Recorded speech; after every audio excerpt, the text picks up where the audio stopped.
Hello, my name's Dan Anthony, and I've been out working with Welsh Books Council, talking about books and stories in a school called Madras School in Penley, just outside Wrexham.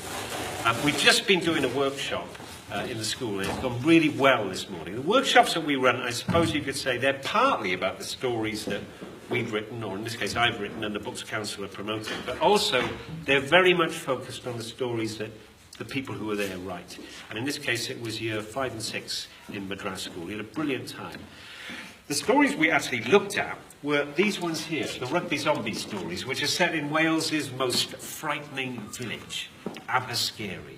And the way we run the workshop essentially is, I'll talk a little bit about writing, but try and encourage everybody to think about their own work and read a little bit from the first of the rugby zombie stories. And then we try and encourage everybody to write their own stories and see whether they can come up with some really scary stories set in Madras School or Penley, where we were this morning. Another set of books that we use are published by Firefly Press, and they're a little series of books called Steve's Dreams. These stories are slightly different to the rugby zombie stories in that it takes a different angle on Wales.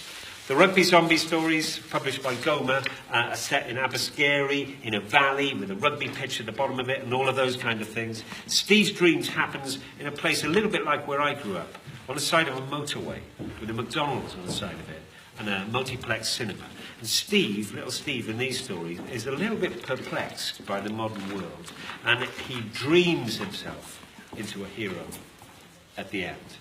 So the workshops that we run, based on these two series of books, are about encouraging children to read, but also encouraging children to explore their own stories.